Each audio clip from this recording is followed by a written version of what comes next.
प्रसन्नतां यानगताभिषेकतस्तथा न मम्ले वनवास दुःखतः मुखाम्बुजे श्रीरघुनन्दनस्य मे सदा अस्तु सा मंजुलमंगलप्रदा। श्री सीतानाथ समारंभा श्री रामानंदार्य मध्यमा अस्मदाचार्य पर्यन्ता वन्दे गुरु परंपरा।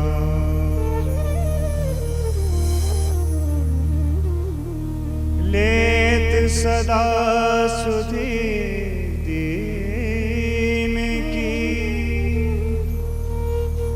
सहज दया के धाम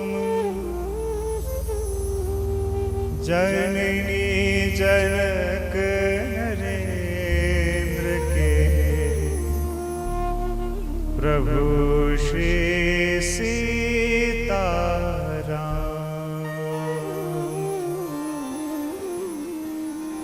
आओ श्री हनुमान जी भक्त राज कपीधीर आकर आसन लीजिए श्री अंजनी सुत कपीधीर।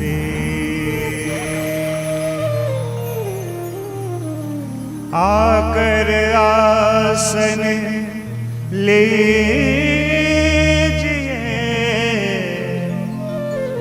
श्री अंजनी सुत कपीधीर।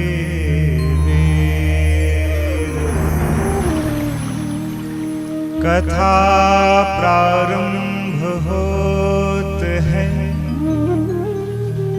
सुनहु वीर हनुमान श्री राम लक्ष्मण जानकी करहूं सदा कल्याण। श्री राम लक्ष्मण जानकी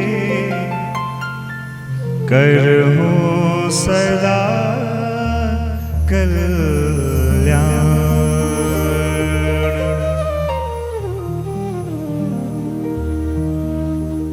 बोलिए श्री गणपति जी महाराज की,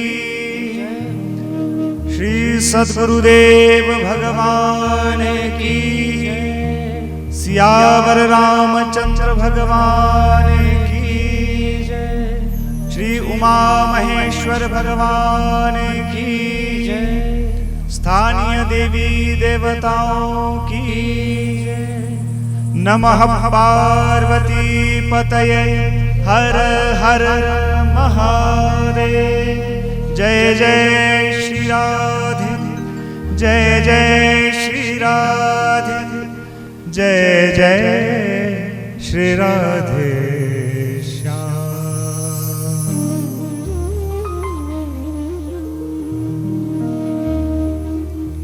हरि शरणम हरि शरणम हरि शरणम। परम मंगल में अकारण करुणा वरुणालय इस समस्त सृष्टि के आधारभूत कारणभूत भगवान सदाशिव एवं भगवान सदाशिव के हृदय में विराजमान उनके परम आह्लाद, उनके परम इष्ट हमारे ठाकुर श्री बांके बिहारी जी भगवान की कथा के परम रसिया श्री हनुमान जी महाराज के चरणों में बारंबार वंदन करते हुए, श्री स्थान देवता जी महाराज, कुल देवता जी, कुलजा मैया के चरणों में सादर दंडवत करते हुए आप सभी श्रद्धालु श्रोताओं का इस कथा पंडाल में मैं सुस्वागत करता हूँ। भक्ति स्वरूपा मातृशक्ति को सादर नमन। आइए नारायण, हमारे ठाकुर जी की महती अनुकंपा हुई है जो हम सब भगवान की इस कथा को श्रवणार्थ एकत्रित हुए हैं। हमारे राम जी जब कृपा करते हैं, जब ठाकुर जी कृपा करते हैं, तो केवल उनकी कृपा के द्वारा ही ये आयोजन हो पाता है। ये धन वैभव सबके पास होता है, लेकिन उसको किसी सही मार्ग में, किसी सही आयोजन में खर्च करना किसी किसी के बस की बात है। हमारे इस मनुष्य शरीर का धारण करने का जो रहस्य है वह है परमार्थ की प्राप्ति। बोलो जय सिया राम। परमार्थ की प्राप्ति हमारे शरीर का धारण करने का विधान है महाराज, कारण है। इस मनुष्य शरीर को पाकर के यह शरीर हमें सत्संग की प्राप्ति के लिए मिला है। बड़े भाग मानुष तन पावा, सुर दुर्लभ सब ग्रंथनि गावा, साधन धाम मोक्ष करि द्वारा, पाई न जही परलोक सवारा। बोलो राधे राधे। ये आवाज तो दुगराई तक भी नहीं जा रही है, तो सबने प्रेम से खूब जोर से जयकार लगाना है। बोलो राधे राधे। हाँ, ये बात हमारे ठाकुर जी की असीम अनुकंपा हुई है। बड़े बुजुर्गों का जब आशीर्वाद होता है,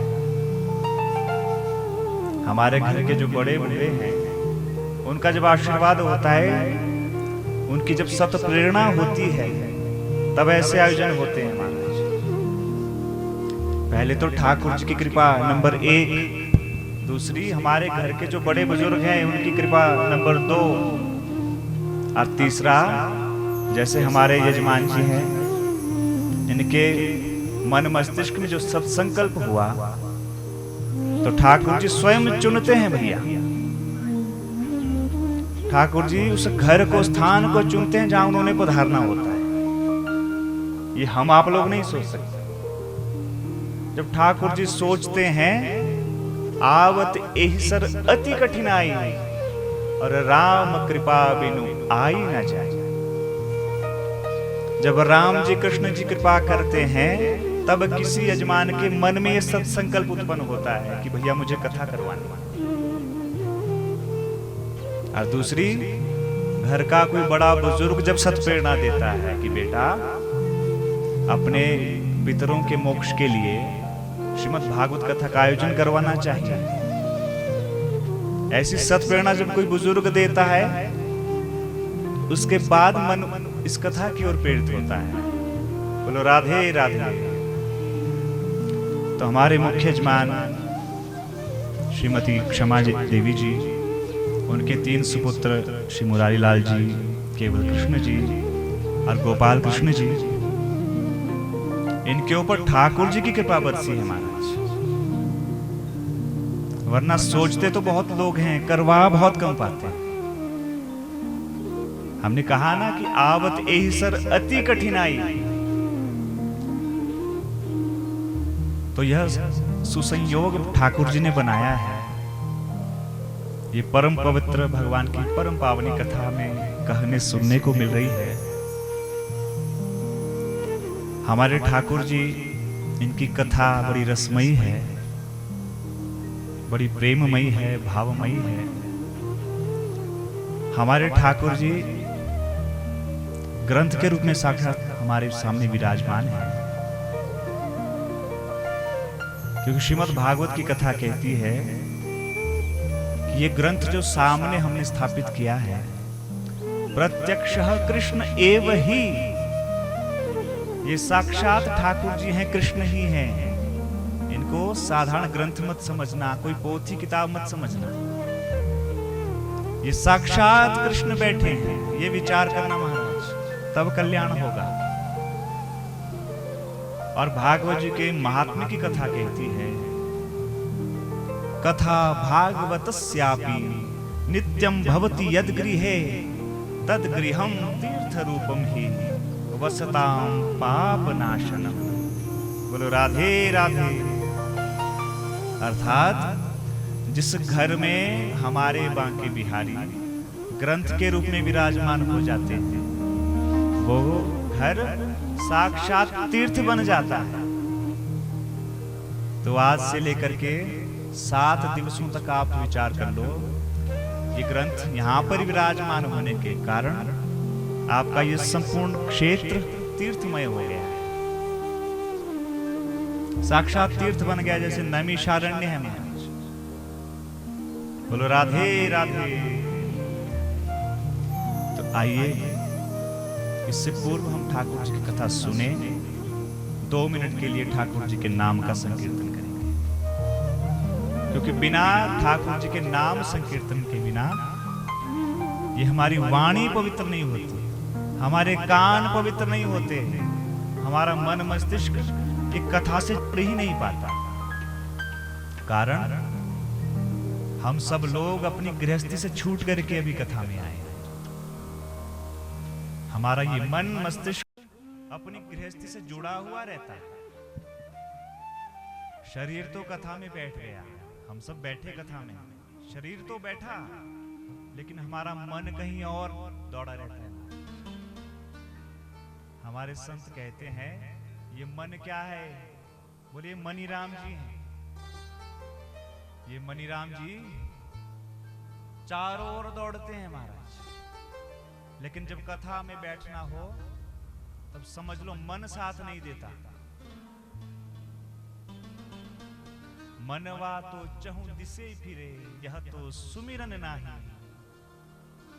इसलिए इस मन को एकाग्र करने के लिए और हरि कथा से जोड़ने के लिए केवल एक सहारा है, हरि नाम का सहारा। तो आइए 2 मिनट के लिए ठाकुर जी का ध्यान करेंगे और नेत्र बंद करके अपने ठाकुर जी को पुकारेंगे। बोलो राधे राधे। हो मैं तो जपूं सदा तेरा नाम, दयालु दया करो। मैं तो जपूं सदा तेरा नाम, दयालु दया करो। मैं तो जपूं सदा तेरा नाम, दयालु दया करो। मैं तो जपूं सदा तेरा नाम, दयालु दया करो।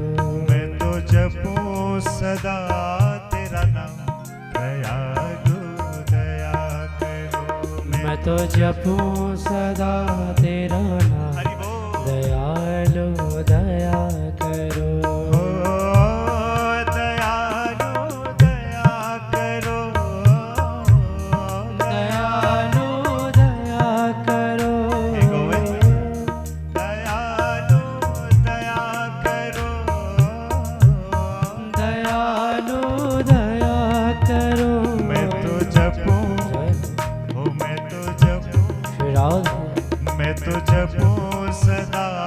तेरा नाम, दयालु दया करो। मैं तो जपूं सदा तेरा नाम, दयालु दया करो। भगवान की जय हो।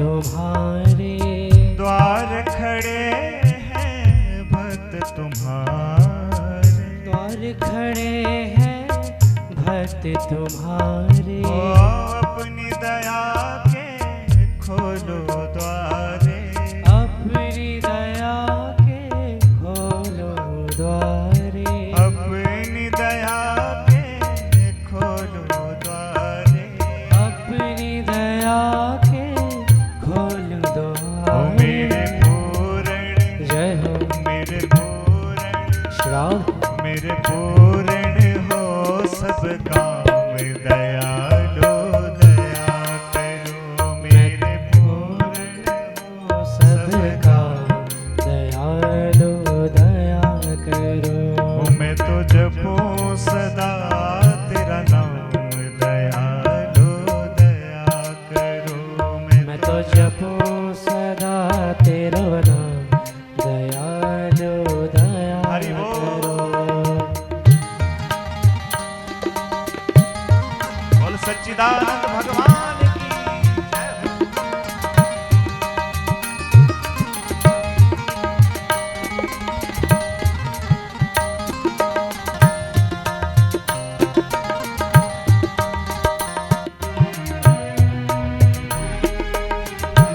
जय जय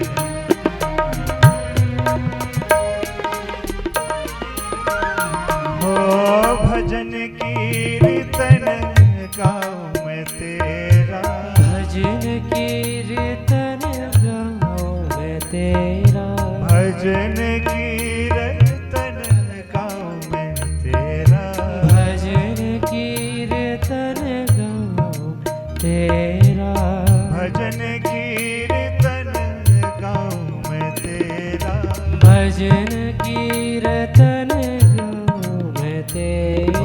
नित उठ, जय हो हाँ नित उठ, राधे।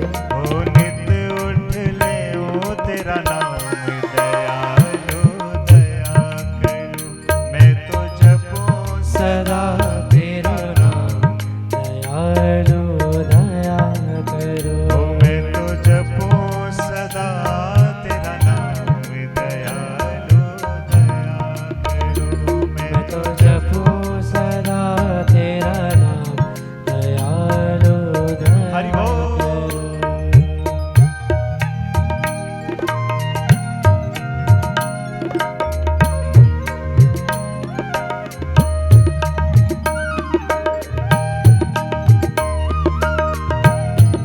श्राद्ध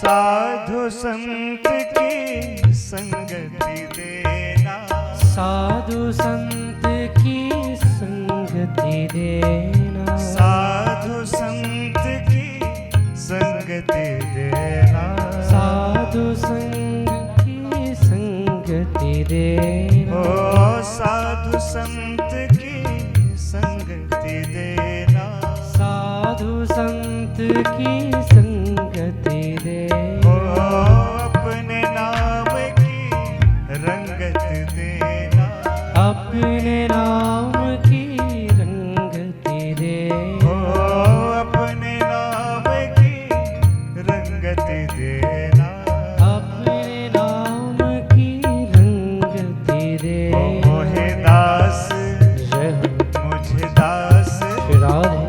मुझे दास बना लो घनश्याम, दयालो दया करो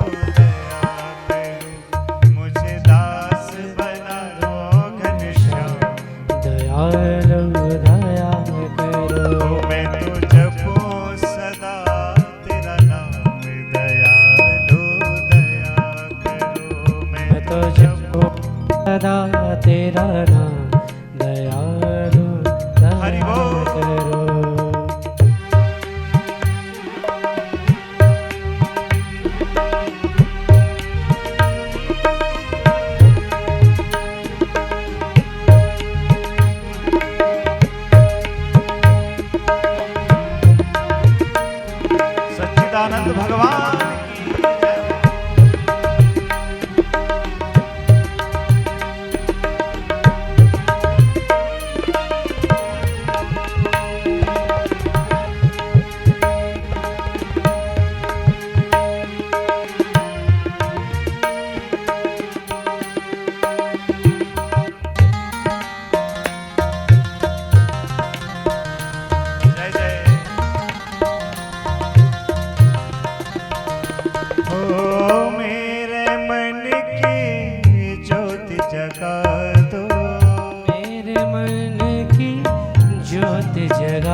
दिखा ओ मुझको अपना रूप दिखा दो, मुझको अपना रूप दिखा मुझे दो। पहुँचा, जय हो मुझे पहुँचा, राधे ओ मुझे पहुँचा तो निज धाम दयालो दया करो, मुझे पहुँचा दो निज धाम।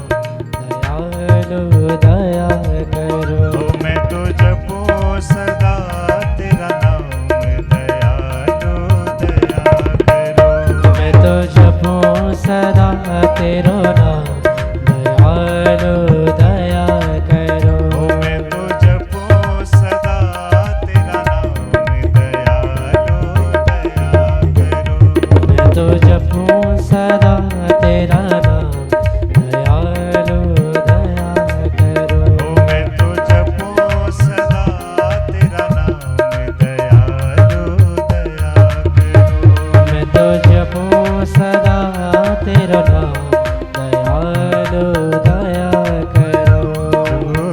ओ दयालो दया करो, दयालु दया करो। ओ दयालो दया करो, ओ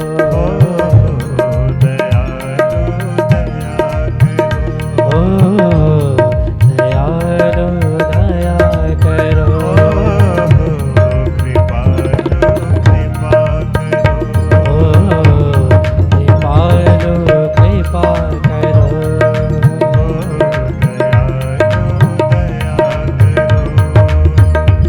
कृपालु कृपा करो। हो जय जय राधा रमण प्यारो, राधा रमण, जय राधा रमण प्यारो राधा रमण।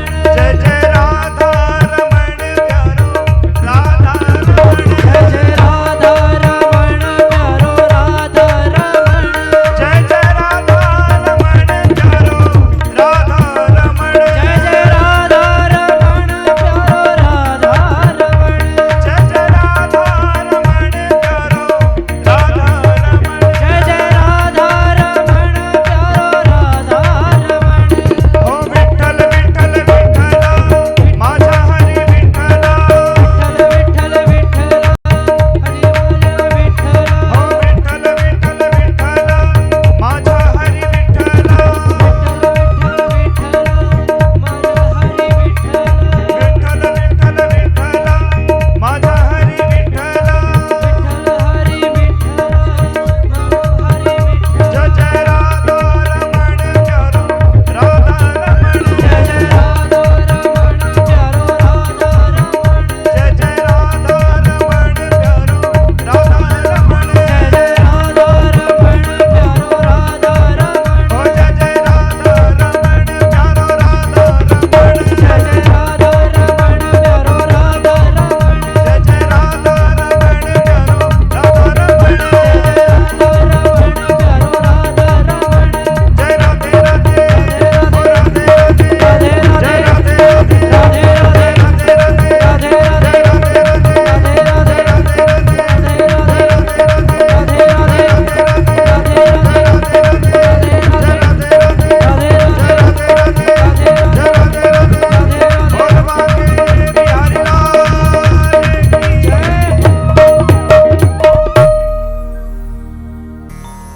आइए नारायण, भगवान के इस पवित्र गुणगान के बाद अब हम कथा में प्रविष्ट होने के लायक बने हैं।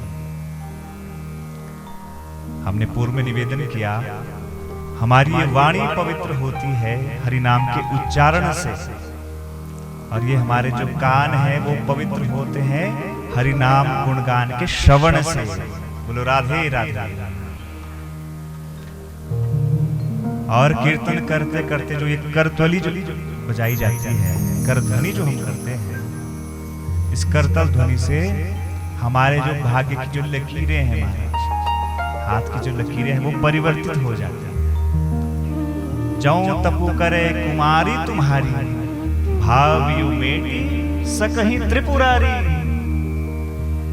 भगवान इस कीर्तन से इतना प्रसन्न होते हैं महाराज कि हमारे मस्तक की जो भाल की जो लकीरें हैं और जो हाथ की जो लकीरें हैं वो भी बदल जाती हैं, क्योंकि भागवत जी कहते हैं नाम संकीर्तनम यस्य सर्व पाप प्रणाशन।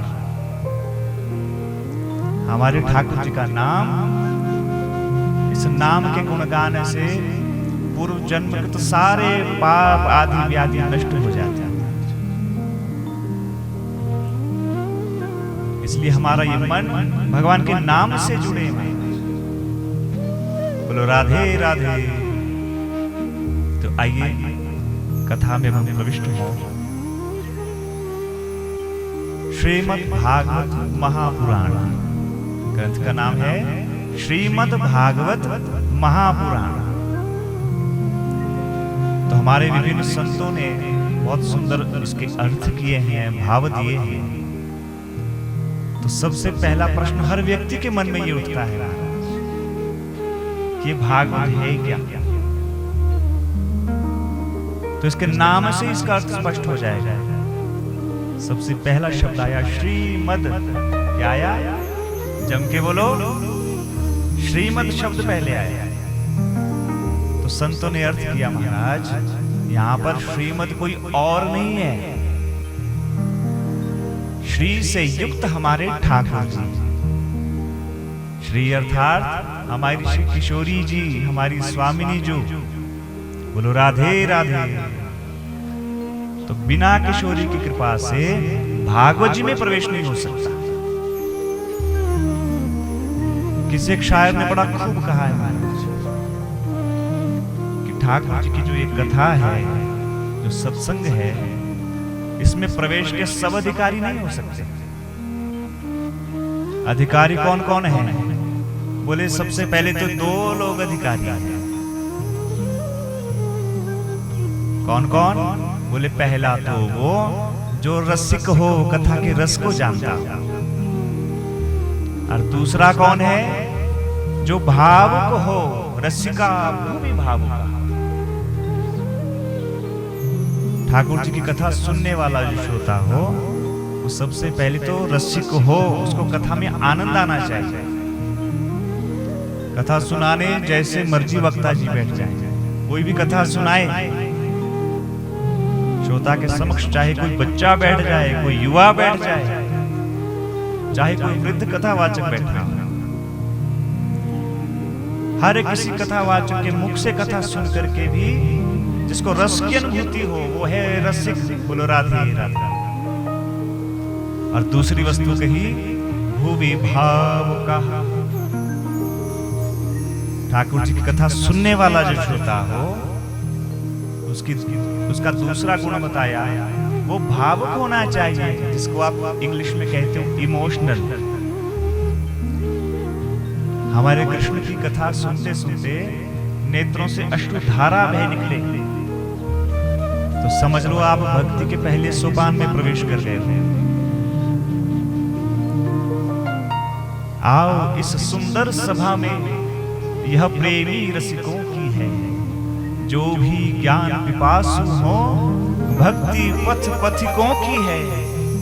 कृष्ण प्रीति से भरा चित्त जिनका शुद्ध हो, आत्म दर्शन से प्रफुल्लित शांत चित्त व बुद्ध हो। बोलो राधे राधे। और एक कवि ने तो यहां तक लिख दिया महाराज कि यह रसिकों की प्रेम सभा है, यहां संभल कर आना जी। जो भी आए मेरे कृष्ण का हो जाए दीवाना जी। ऐसा बरसे रंग यहां पर जन्म जन्म तक मन भीगे। होरी बिना चुनरिया भीगी, सावन बिना भवन भीगे। टिकट विकट कुछ नहीं यहाँ पर, अरे इस दिल का दो नजराना जी। यह रसिकों की प्रेम सभा है, यहाँ संभल कर आना जी। और आगे की पंक्तियां इससे भी सुंदर है महाराज। चार धाम का पुण्य मिले इस दर पर शीश झुकाने में। चार धाम का पुण्य मिले इस दर पर शीश झुकाने में। वो मजा कहाँ है जीने में, जो मजा यहाँ मर जाने में।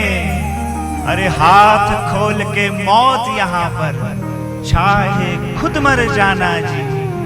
यह भक्तों की प्रेम सभा है, यहाँ संभल कर आना जी, यहाँ संभल कर आना जी। और महाराज इसी में आगे पंक्तियां बहुत सुंदर लिखी कवि ने। यहाँ न झगड़ा जात पात का। ठाकुर जी की कथा सुनने के लिए सब अधिकृत है, क्योंकि हमारे संप्रदाय के जो आद्य श्री रामानंद आचार्य जी महाराज हैं, उन्होंने लिखा है, जाति पात पूछे नहीं कोई, हरि को भजे सो हरि को होय।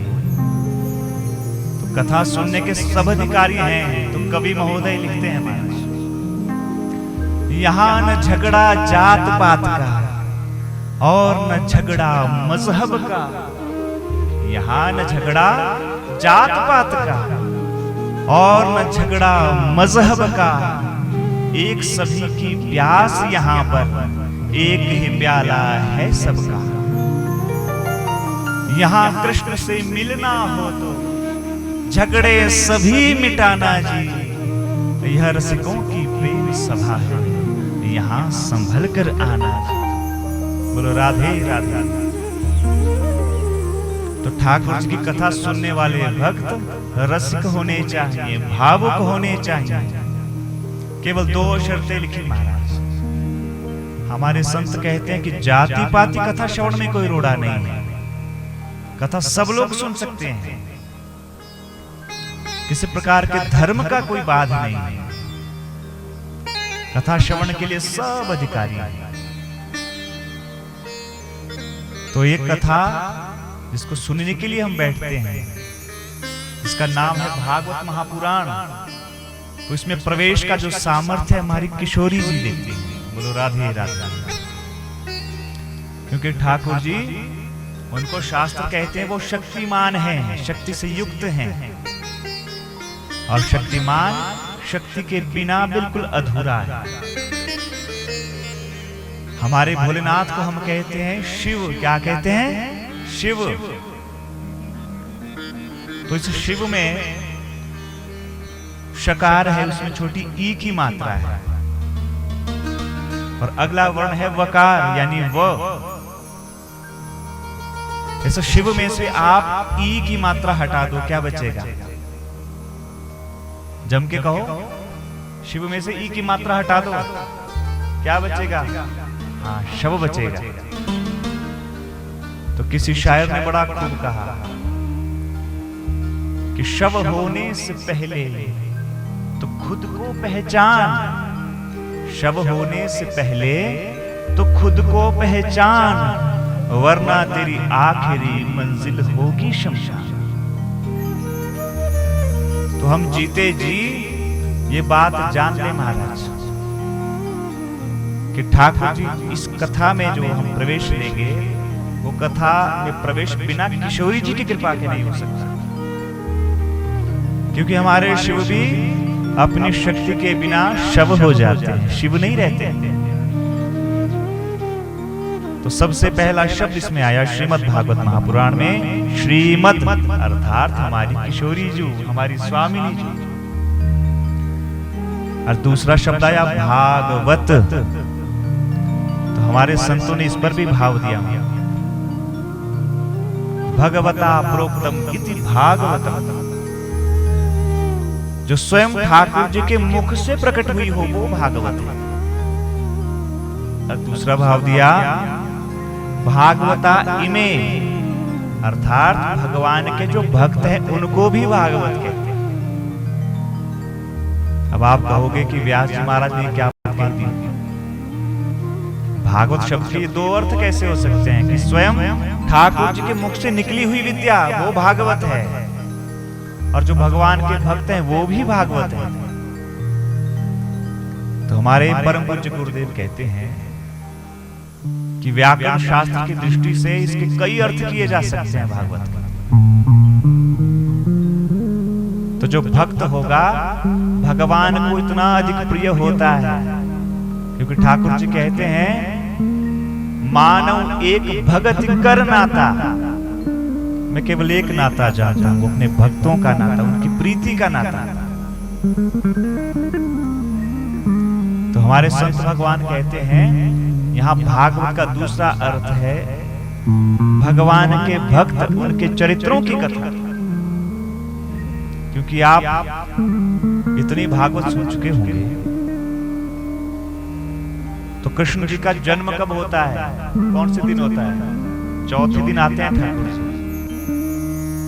तो 3 दिन तक आप जिनकी कथा सुनते हैं वो है भगवान के ही भक्त। श्री कुंती मैया का चरित्र आता है, भगवान के परम भक्त अर्जुन का चरित्र आता है, पांडवों का चरित्र आता है। उसके बाद ध्रुव जी का प्रसंग आया है, प्रहलाद जी का प्रसंग आया है। ठाकुर जी के परम प्रिय भक्त रघुवंश के जितने भी भक्त हुए, जैसे राजा अम्बरीश जी हुए, तो पहले भक्तों के चरित्र आए 3 दिन, फिर चौथे दिन ठाकुर जी स्वयं आए। क्योंकि भक्त भक्ति भगवंत गुरु चतुर नाम वपु एक, तिनके पद वंदन किए ना सही विघ्न अनेक। बोलो राधे राधे। ये 4 ठाकुर जी के स्वरूप माने हैं। पहली बात भक्त, ये भी साक्षात हमारे कृष्ण ही है जो भक्त होते हैं। दूसरी चीज कही भक्ति, ये भक्ति मैया भी साक्षात ठाकुर जी है, कोई पृथक नहीं है। और तीसरी चीज कही हमारे गुरुदेव, हमारे गुरुजी जो होते हैं वो भी साक्षात भगवान के स्वरूप हैं, उनमें कोई भेद नहीं। और अंत में कहा स्वयं हमारे ठाकुर जी। अब नाम 4 हो गए, भक्त, भक्ति, भगवंत और गुरु। नाम 4 हो गए, लेकिन चारों एक ही हैं, एक ही हैं। तो इसलिए भागवत का अर्थ हुआ भक्तों के चरित्रों की कथा। भगवान के वो भक्त जिन्होंने अपना सर्वस्व ठाकुर जी को अर्पित कर दिया, उनकी कथा का जो जिस ग्रंथ में संकलन हो वो है भागवत। और इससे अगला शब्द कहा महापुराण। महाशब्द का अर्थ तो बिल्कुल प्रत्यक्ष है। महा कहते हैं विशाल काय, महान, बड़ा। और अंत में शब्द आया है पुराण। तो हमारे गुरुदेव कहते हैं इस पुराण शब्द की भी उत्पत्ति भी बड़ी कई प्रकारों से संतों ने कही है। सबसे पहले ये उत्पत्ति कही पुरा अपि नवम भवति इति पुराण, कि जो पुराना होकर के आज भी नया है। ये कृष्ण चरित्र की कथा हजारों वर्ष पूर्व होगी महाराज, जब ठाकुर जी इस धराधाम पर थे। कुछ कहते हैं 5000 वर्ष, कुछ कहते हैं 6000 वर्ष, लेकिन कभी ना कभी ठाकुर जी प्रकट होकर के यहाँ आए थे इस धराधाम पर। तो 5-6 हजार वर्ष बीत गए। जो कृष्ण कथा आज से हजारों साल पहले गाई गई होगी, वो कथा आज भी हम कलयुग में सुन रहे हैं। तो ये कथा पुरानी होकर के भी आज भी नई है। हर एक वक्ता जी के मुख से यह कथा आप सुनते हैं तो अलग अलग रंगों में सुनाई देती है, अलग अलग प्रकार का रस कथा में आता है। तो इसलिए ये कथा हजारों वर्ष पुरानी होकर के भी आज भी नई लगती है महाराज। बोलो राधे राधे। तो अर्थ स्पष्ट हो गया श्रीमद् भागवत महापुराण। अब इस श्रीमद् भागवत महापुराण में सबसे पहले महात्म्य की कथा आई है। अब महात्म्य किसको कहते हैं? बोले महाराज एक सरल उदाहरण से हम समझेंगे, ज्यादा विस्तार नहीं देंगे, बिल्कुल एक छोटे उदाहरण से समझेंगे आप। हमारे इस कथा पंडाल में हम सब बैठे हैं। आप श्रोताओं के बीच में यदि कोई पुलिस वाले भी आ जाए, कोई डॉक्टर आ जाए, कोई वकील आ जाए और श्रोताओं के बीच में बैठ जाएं, बीच में बैठ जाएं, लेकिन उनके पास उनकी यूनिफॉर्म ना हो, वर्दी ना हो, पुलिस वाला अपनी वर्दी में ना हो, अपनी सिविल ड्रेस में बैठा हो, डॉक्टर अपना एप्रन खोल करके यहां बैठा हो, तो हम लोग कभी नहीं पहचान पाएंगे कि ये डॉक्टर है अथवा ये पुलिस वाला है।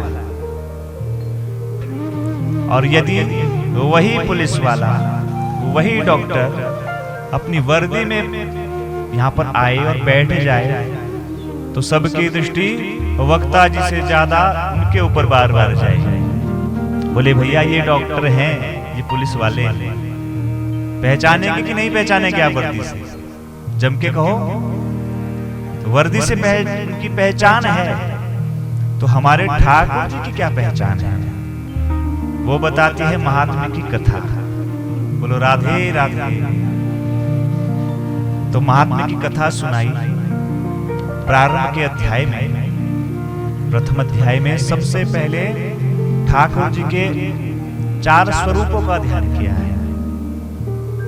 हमारे भगवान कृष्ण, इनके 4 स्वरूप माने शास्त्रों ने। सबसे पहला है भगवान का नाम, दूसरा भगवान का रूप, तीसरा भगवान का गुण और चौथा भगवान का लीला अथवा धाम। तो हमारे ठाकुर जी 4 स्वरूपों में विभक्त हैं। जितना ठाकुर जी का महत्व है, उतना ही ठाकुर जी के नाम का महत्व है, उतना ही उनके लीला धाम का महत्व है, उतना ही उनके भक्तों का महत्व है। तो आइए इस मंगलाचरण श्लोक को हम भी कहें, उसके बाद इसकी थोड़ी सी व्याख्या सुन करके महात्मा की इस कथा संक्षिप्त में हम सुनेंगे। बोलो राधे राधे। सच्चिदानंद रूपाय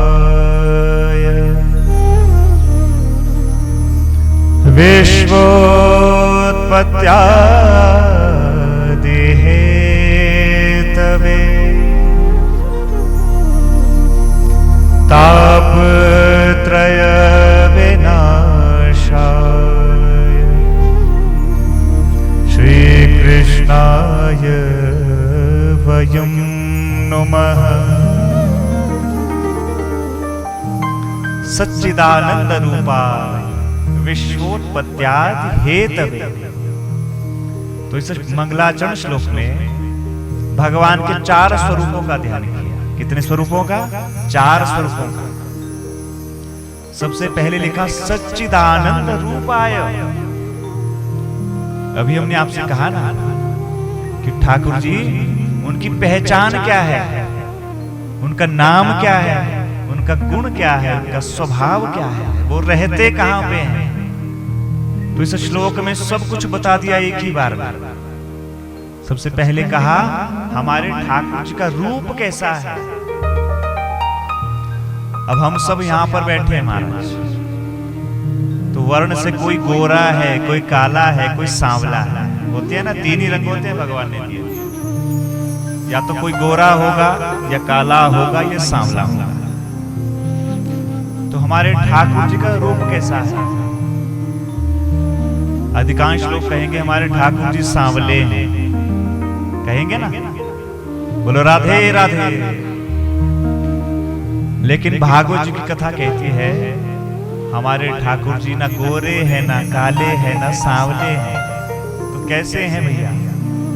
हमारे ठाकुर जी सच्चिदानंद रूपा। हमारे ठाकुर जी का वास्तव में कोई रूप है ही नहीं, वो निर्गुण है। ठाकुर जी का रूप निर्गुण है महाराज, लेकिन 3 इनके स्वरूप बता दिए।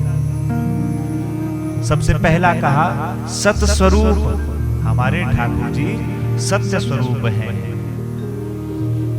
इसलिए भागवत का जब 10वां स्कंध आया, तो कृष्ण जन्म के समय सब देवताओं ने ठाकुर जी को 9 बार सत्य कहा। कितनी बार कहा? 9 बार कि प्रभु आप सत्य हैं, आप सत्य हैं, आप सत्य हैं। एक बार में कह देते तो भी काम चल सकता था। 9 बार क्यों कहा? क्योंकि 9 का जो अंक होता है उसको हम कहते हैं कि वो पूर्ण अंक होता है। वो ऐसा अंक है, ऐसी डिजिट है, आप 9 को 1 से गुणा करो, क्या आएगा? 9। 2 से गुणा करो, 9 दूनी 18, और 18 में 1 और 8 को जमा करो, 9 बनता है। आप पूरा मल्टीप्लाई करके देख लेना। 9 का अंक वैसे का वैसे ही बना रहेगा महाराज। वैसे हमारे ठाकुर जी हैं, वो सृष्टि के आदि से थे, सृष्टि के मध्य में भी हैं, और जब ये सृष्टि सब प्रलय में समा जाएगी तब भी ठाकुर जी ही बचते हैं। हम सब सृष्टि में विनष्ट हो जाते हैं। तो हमारे ठाकुर जी का सबसे पहला रूप है वो सत स्वरूप है। दूसरी बात कही, हमारे ठाकुर जी चित स्वरूप भी है। ये चित स्वरूप क्या होता है? तो हमारे संतों ने भाव दिया, भैया ये चित जो शब्द है इसका अर्थ है प्रकाश।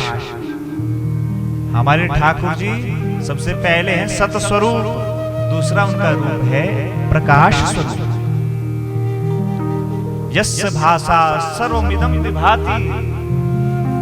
हमारे ठाकुर जी के प्रकाश से ही सूर्य प्रकाशित होता है, ये चंद्रमा प्रकाशित होते हैं, ये समस्त लोकालोक ठाकुर जी के तेज से प्रकाशित होते हैं।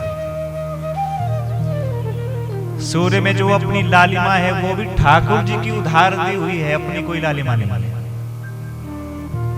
चंद्रमा की किरणों में जो शीतलता है वो देने वाले भी हमारे ठाकुर जी।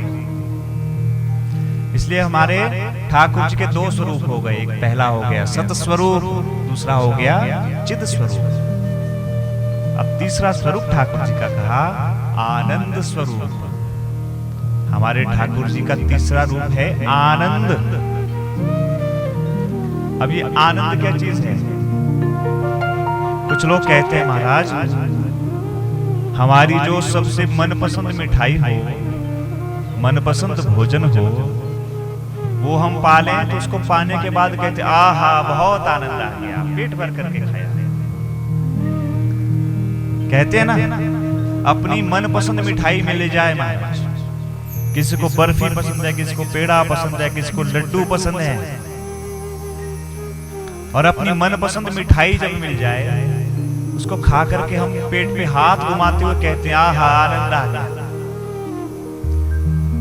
यदि सूक्ष्मता से विचार करें तो भैया उस मिठाई में कोई आनंद है ही नहीं।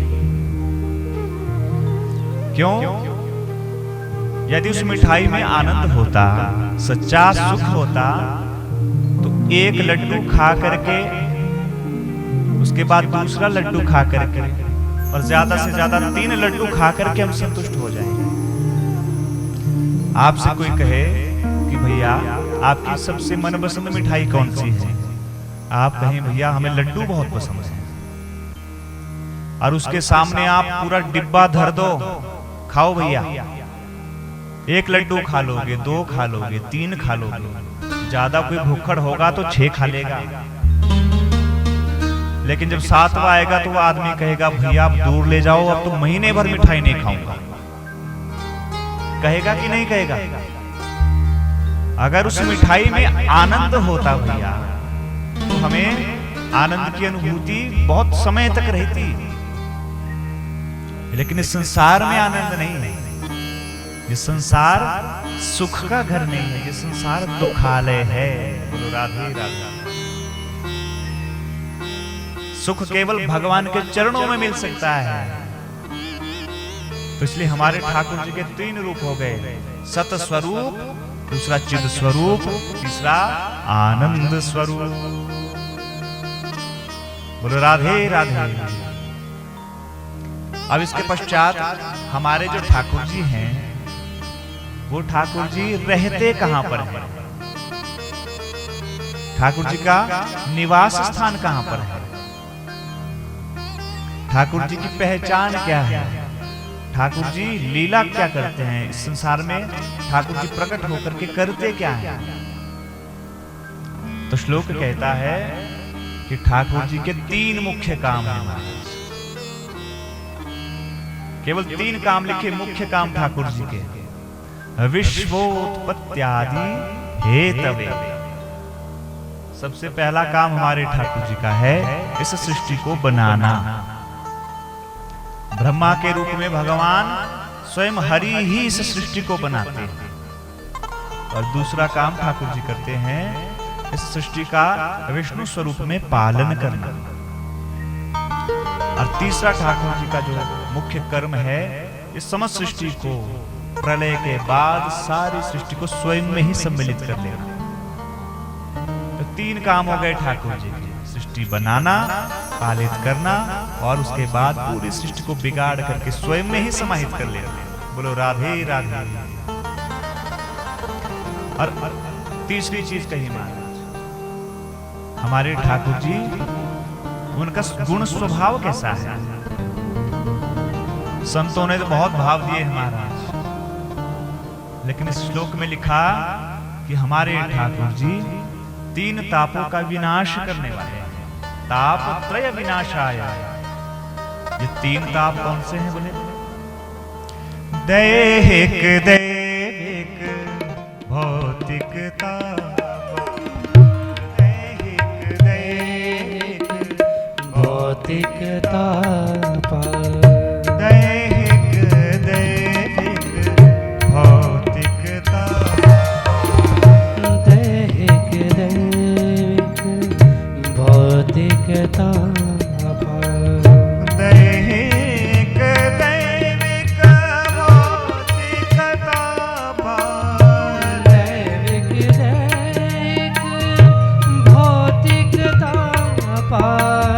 दैहिक दैविक भौतिक ताप। दैहिक दैविक भौतिक ताप। राम राज का हो नहीं जाता।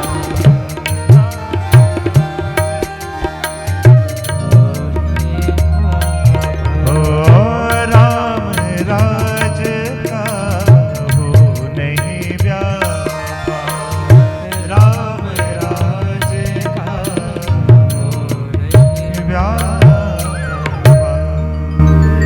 बोलो राधे राधे। इस सृष्टि में तीन प्रकार के ताप हैं जो हमें बारंबार परेशान करते हैं। दैहिक, दैविक और भौतिक। कभी जीवन में देवताओं का प्रकोप आ जाता है। हम किसी साधक के पास जाएं, वो हमें कहे कि भैया आप पर तो कोई दैवीय कोप हुआ है, देवता जी नाराज हैं आपसे, आपकी कुलजा मैया आपसे रुष्ट हैं। तो ये पहला हो गया महाराज। देवताओं के द्वारा जो हमें ताप मिलता है वो है दैविक ताप। उसके पश्चात इस शरीर को जो कष्ट होता है वो है दैहिक ताप। और तीसरा, कई बार सुनामी आ जाए महाराज, तूफान से कुछ उजड़ जाए, कहीं भयंकर वृष्टिपात हो जाए, इन कष्टों को कहते हैं भौतिक ताप। तो ऐसा संसार में कोई जीव नहीं है जिनको जीवन में इन तापों का सामना न करना पड़ा, चाहे दैहिक हो, चाहे दैविक हो, चाहे भौतिक हो। तो हमारे ठाकुर जी इन तीनों तापों का विनाश कर देते हैं। ताप त्रय विनाशाय। तो ऐसे ठाकुर जी को हम प्रणाम करते हैं। बोले महाराज यहाँ पर नाम भी स्पष्ट लिख दिया। ऐसे कौन से भगवान है जो तीनों तापों का शमन करते हैं, जो सच्चिदानंद स्वरूप हैं और इस सृष्टि को बनाते बिगाड़ते हैं। बोले ऐसे भगवान हैं हमारे श्री कृष्ण भगवान। श्री कृष्णाय वयम नुमः। तो इस श्लोक का यहाँ पर विस्तार किया और इसके पश्चात ठाकुर जी की इस कथा का महत्व क्या है वो भी एक कथा के महत्व से बताया, कथा के माध्यम से सब कुछ बताया। नैमिषारण्य की पावन भूमि पर शौनकादि 88,000 ऋषि बैठे हुए हैं और वक्ता के रूप में जिनको बिठाया है वो है श्री सूत जी महाराज। श्री सूत जी महाराज व्यास आसन पर आरूढ़ हुए हैं। आयु में संभवतः सब ऋषियों से ये कम ही हैं, बिल्कुल युवा हैं। और जो कथा सुनने बैठे हैं वो केवल 100-200 बरस के बूढ़े नहीं हैं, हर आयु वर्ग के संत बैठे हुए हैं। किसी की आयु 100 बरस है, किसी की 200 बरस है, किसी की 300 बरस है, और कुछ ऐसे बाबा बैठे हैं जिनकी आयु 2-2, 3-3 हजार वर्ष की भी है। बूढ़े बूढ़े कथावाचक जो आज के समय में आप दर्शन करो, जो बूढ़े से भी बूढ़ा कथावाचक कोई होंगे महाराज, जिनकी आयु आप समझ लो कि 60-70 के करीब हो, उसके पश्चात कई बार मति में भी विभ्रम आने लग जाता है, कथा भूलनी शुरू हो जाती है। लेकिन जो ऋषि नीचे बैठे हैं, ये द्वापरांत के ऋषि हैं महाराज। जब कलयुग आने वाला था उससे पूर्व की ये घटना है। तो द्वापरांत में बैठे हुए हैं सब ऋषिगण, हर कथा जानते हैं जो सुन रहे हैं। ऐसी कोई कथा नहीं है इस भागवत की जो ऋषि ना जानते हो, फिर भी बैठे कैसे हैं, बिल्कुल बच्चे की तरह। अर्थात हम भी जब कथा सुनने बैठे तो हमें अपना ज्ञान विज्ञान सब कुछ भुला देना है।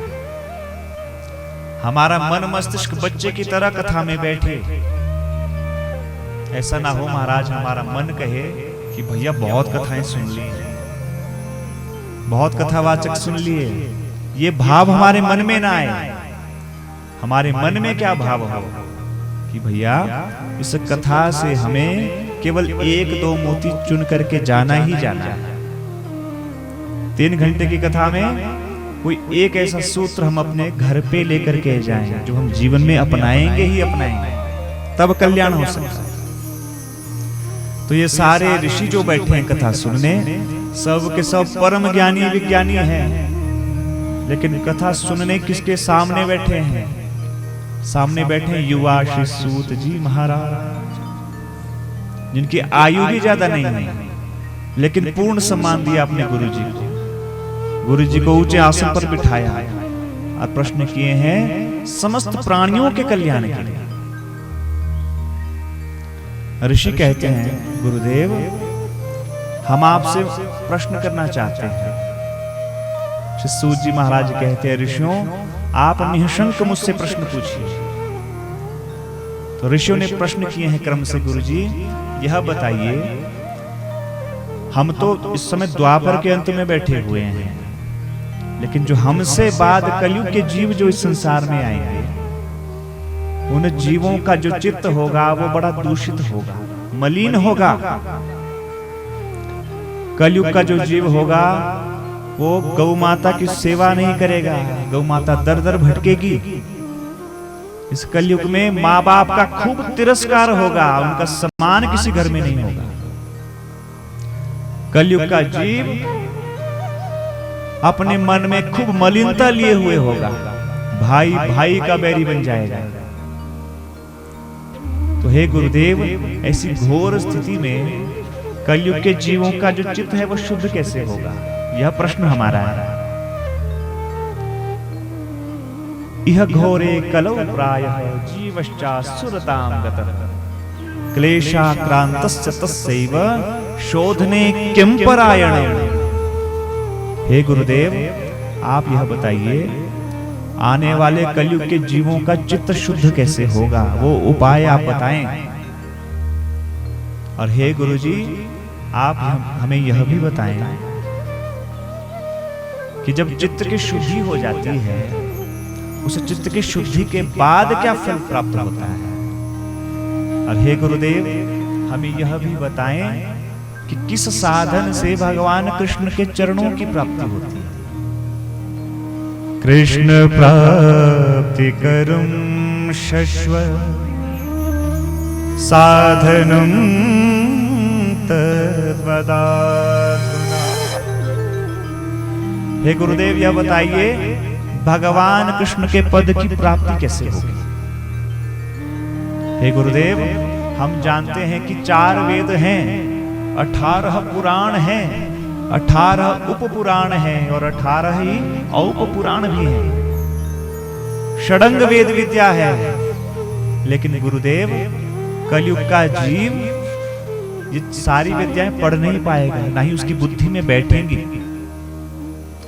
तो हे गुरु जी, आप यह बताइए, सब शास्त्रों का सार, सब शास्त्रों में जो वर्णन है वो आप एक शब्दों में बताइए, कुछ शब्दों में हम स्पष्ट कीजिए महाराज कि सारे ग्रंथों में लिखा क्या है। तब यहां पर श्री गुरुदेव ने केवल एक श्लोक में सारे प्रश्नों के उत्तर दे दिए। काल व्याल मुख ग्रास त्रास निर्नाश हेतवे श्रीमद्भागवतं शास्त्रम् कलौ कीरेण भाषितम्। गुरुदेव कहते हैं कि हे ऋषियों, आपके सब प्रश्नों का उत्तर केवल एक श्लोक में मैं देता हूं। सब हाथ जोड़ करके बैठ गए कि गुरुदेव सुनाइए। तो श्री सूत जी महाराज कहते हैं, ऋषियों, आपने प्रश्न पूछा कलयुग के जीवों का चित्त शुद्ध कैसे होगा। आपने पूछा आने वाले कलयुग का जो जीव है वो कृष्ण के पद तक कैसे पहुंचेगा, उसको कृष्ण भगवान कैसे मिलेंगे। अरे भाई, भगवान तो तब मिलेगा जब ये मन शुद्ध होगा। निर्मल मन जन सोई मोहि पावा, मोहे कपट छल छिद्र न भावा। भगवान कहते हैं निर्मल मन वाला व्यक्ति मुझे पा सकता है। तो गुरुदेव कहते हैं, ऋषियों, कलयुग के जीवों की मुक्ति का उपाय मैं कहूं अथवा भगवान कृष्ण के पद की प्राप्ति का मैं आपको उपाय कहूं, तो हे ऋषियों, केवल एक उपाय है, और वो उपाय है श्रीमद् भागवत कथा की 7 दिवसीय हम आयोजन घर में करें। ये ठाकुर जी की कथा 7 दिन जो जीव इसको सुन ले उसके चित्त की शुद्धि हो जाती है महाराज, उसका मन निर्मल हो जाता है और उसका ये मन मस्तिष्क भगवान के चरणों में लग जाता है। बोलो राधे राधे। अथवा और कोई साधन नहीं सृष्टि का। कलयुग में ना हम माला फेरने बैठ सकते, माला फेरने बैठते हैं तो ये मनी राम जी तो चारों ओर घूमते हैं। सासू मैया अपने कक्ष में बैठी हो और उधर किचन में तड़का लगाया जा रहा हो बहू रानी के द्वारा, माला हाथ में ले रखी है, लेकिन ये मन कहां पहुंच जाएगा। हाथ में तो माला फिर रही है महाराज, लेकिन मन कहां पहुंच जाएगा, तड़के के पास, किचन के पास। जैसे पाकशाला में छौंका लगा तो ध्यान सीधा किचन में चला जाता है कि बहुरानी ने बहुत सुंदर व्यंजन बनाया है, तड़का बड़ा अच्छा लगा है, खुशबू बहुत अच्छी है। माला तो कर में फिरे, जीभ फिरे मुख माहि, मनवा तो चहु दिसी फिरे, यह तो सुमिरन नाहि। माला हाथ में लेकर के फेरते तो हम बहुत हैं भैया, लेकिन ये मनी राम जी न जाने कहां कहां दौड़ते हैं। तो श्री सूत जी महाराज कहते हैं, कलयुग का जीव ना तो माला हाथ में पकड़ करके भजन कर सकता है, ना वो लंबे लंबे व्रत उपवास कर सकता है, क्योंकि शरीर में शक्ति नहीं है। ना हम तीर्थाटन अच्छे से कर पाते हैं। हम तीर्थ में जाते तो हैं, स्नान तो करते हैं, केवल शरीर धो धो करके रगड़ रगड़ करके आ जाते हैं। ये मन साफ नहीं होता। हम व्रत उपवास करते हैं, जप तप करते हैं, तीर्थाटन करते हैं भैया, लेकिन मन की शुद्धि किसी साधन से नहीं हो पा रही है। और जब तक मन साफ नहीं होगा तब तक हमारे कृष्ण का दर्शन नहीं हो सकता। तो उस दर्शन के लिए क्या करना है?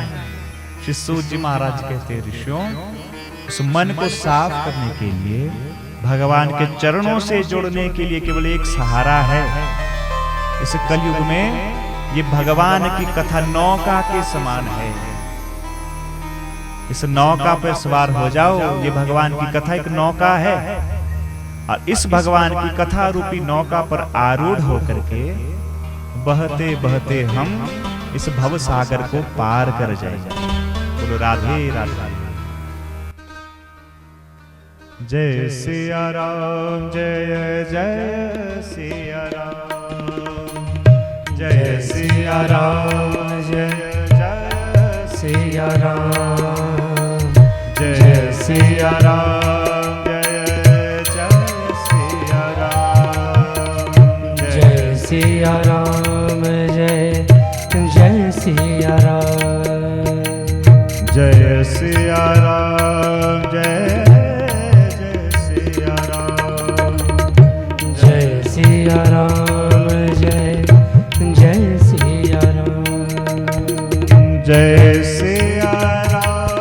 जय जय सिया राम, जय सिया राम जय जय सिया राम, जय सिया राम जय जय सिया राम, जय सिया राम जय जय सिया राम,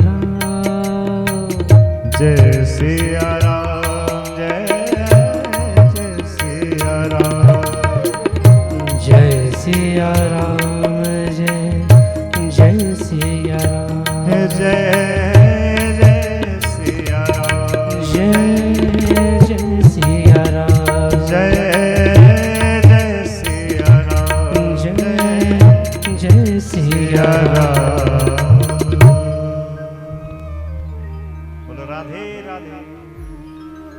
तो कलयुग के जीवों की शुद्धि होगी इस कथा के सुनने से महाराज। 7 दिन तक प्रेम पूर्वक कथा श्रवण करो और अपने इस मन को चित्त को शुद्ध कर लो और भगवान की इस कथा सरिता में बह बह करके हम इस भव सागर को पार कर लेंगे। श्री सूत जी महाराज ने बड़े विस्तार से यहाँ भागवत की महिमा गाई। बोली महाराज इस भागवत जी की कथा का कोई एक श्लोक भी घर में पढ़ ले, श्लोकम श्लोकार्धम वा पठेत भागवतम च यह नित्यम पुण्यमवाप्नोति राजसूय अश्वमेधयोः। एक श्लोक आधा श्लोक भी कोई घर में पढ़ ले तो उसको भी अश्वमेध यज्ञ के फल की प्राप्ति होती है। इसलिए घर में ठाकुर जी की इस कथा को रखो, ग्रंथ को रखो, पूजा स्थल में रख करके प्रतिदिन इसको धूप अगरबत्ती से प्रसन्न करो और खोल करके केवल एक श्लोक चाहे रोज पढ़ना। जरूरी नहीं कि पूरा अध्याय पढ़ा जाए, एक श्लोक भी पढ़ लो, आधा श्लोक भी पढ़ लो, वो भी कल्याण करता है। बोलो राधे राधे। तो श्री सूत जी महाराज बड़े विस्तार से हम महिमा गाते हैं और उसके बाद श्री नारद जी का भक्ति मैया के साथ संवाद यहां पर सुनाया है। श्री सूत जी महाराज कहते हैं कि ऋषियों ये भागवत की कथा 7 दिन में ही जीव को मुक्त कर देती है। इस संसार में जितना मर्जी बड़ा कोई पापी हो, पापी से भी महापापी हो, केवल कथा सुनने मात्र से ही पवित्र हो जाता है। इसलिए इस कथा को जीव जो 7 दिन सुन ले, समझ लो उसका कल्याण निश्चित है। बोलो राधे राधे। तो आज समय भी काफी कथा में हो गया है। कल ठीक 1 बजे से अथवा जैसे यजमान जी आदेश देंगे शायद 1 से 4 समय ठीक रहेगा। और प्रतिदिन नियमित समय से हम कथा प्रारंभ करेंगे। 4 बजे कथा का विश्राम हो जाएगा, क्योंकि आज कथा भी थोड़ी विलंब से शुरू हुई है और हमारे जितने भी कलाकार बंधु हैं, हमारे ब्राह्मण देवता हैं, बड़ी दूर दूर से सब आए हैं, तो लंबे सफर से थकान भी हो जाती है। इससे पूर्व भी हम कथा में थे, हमारी कथा हमीरपुर में थी, बहानवी जो गांव है, उससे पूर्व हम उत्तर प्रदेश में थे, तो कथा जितनी भी हमने की तो सफर में बहुत थकान हो जाती है। तुम्हारे सभी भाई बंधु थके भी बहुत हैं और आप सब लोगों ने भी बहुत प्रतीक्षा की है। हमें कई फोन आए कि महाराज कहाँ पहुंचे कहाँ पहुंचे, तो हम भी काफी दूर से आए हैं, आने में समय भी लगता है क्योंकि 4-5 घंटे का सफर है हमारा और गाड़ी भी खुद ही चला करके आए हैं और आकर के यहाँ थोड़ी थकान भी दूर नहीं हो पाई, कथा करनी पड़ी, दूर से थोड़ी समस्या हो जाती है। तो आज हमें थोड़ा विलंब हुआ है, कल से ठीक 1 से 4 हम कथा कहेंगे। आप लोग कथा से पूर्व ही यहाँ पंडाल में पहुंचेंगे क्योंकि हमारे संगीत वाले भैया सब समय से पहुंच करके आपको बड़े सुंदर 1-2 भजन सुनाएंगे। तो बड़े प्रेम से बड़े हर्ष से आप सबने प्रतिदिन आना है। बोलो जय सिया राम, जय सिया राम। तो आइए इससे पहले हम आरती करें, उससे पूर्व एक भाव भगवान के चरणों में निवेदित करेंगे। तब तक हमारे विप्र महोदय आरती की तैयारी करेंगे।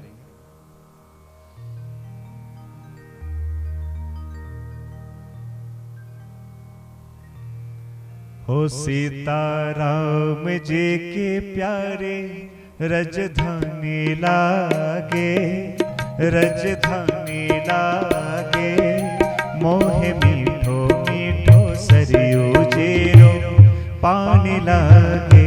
सीताराम जी की प्यारे रजधानी लागे, रजधानी लागे, मोहे मीठो मीठो सरियो जेरो पानी लागे।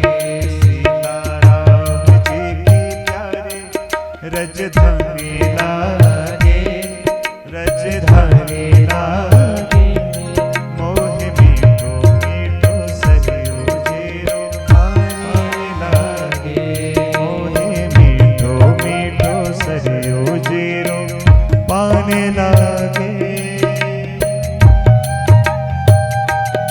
बोल श्याम रामचंद्र भगवान की जय।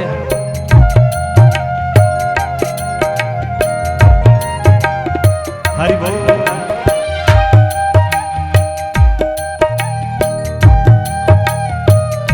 जय जय जय।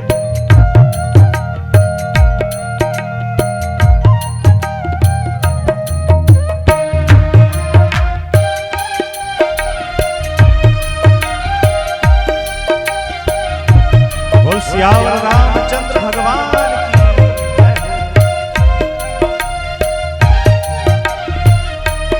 ओ धन्य कौशल्या धन्य कैकेयी, धन्य सुमित्रा मैया हो। धन्य कौशल्या धन्य कैकेयी, धन्य सुमित्रा मैया हो। धन्य कौशल्या धन्य कैकेयी, धन्य सुमित्रा मैया हो। धन्य कौशल्या धन्य कैकेयी, धन्य सुमित्रा मैया हो। धन्य भूप दशरथ जी के आंगन, धन्य भूप दशरथ जी के आंगन, धन्य भूप दशरथ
हो छोटे छावनी रंग महल हनुमान गढ़े अति सुंदर हो छोटे छावनी रंग महल हनुमान गढ़े अति सुंदर छोटे छावनी रंग महल हनुमान गढ़े अति सुंदर हो छोटे छावनी रंग महल हनुमान गढ़े अति सुंदर स्वयं जगत के मालिक बैठे स्वयं जगत के मालिक स्वयं जगत के मालिक बैठे स्वयं जगत के मालिक बैठे अरे कवनक भवन के अंदर हो कनक भवन के अंदर हो कनक भवन के अंदर हो कनक भवन के अंदर सीताराम जी की शोभा सुख धनी लागे सुख धनी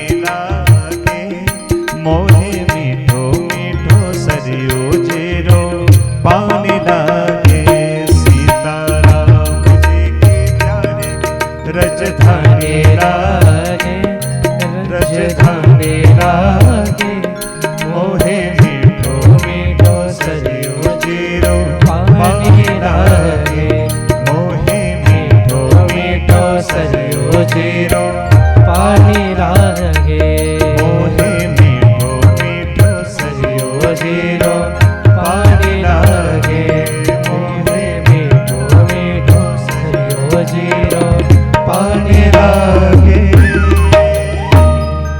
बोले सियावर रामचंद्र भगवान की जय आनंद कंद भगवान की जय जय श्री राधे। आइए बड़े प्रेम से भगवान की आरती हम सब करेंगे। बोलो राधे राधे। श्री राम।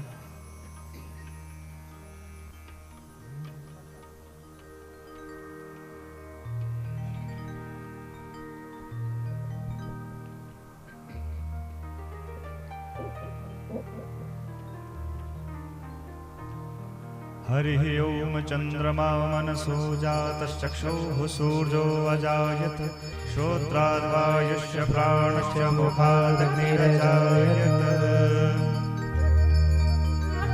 होले के पूजा के थाली ज्योत मन में जगा ले के पूजा के थाली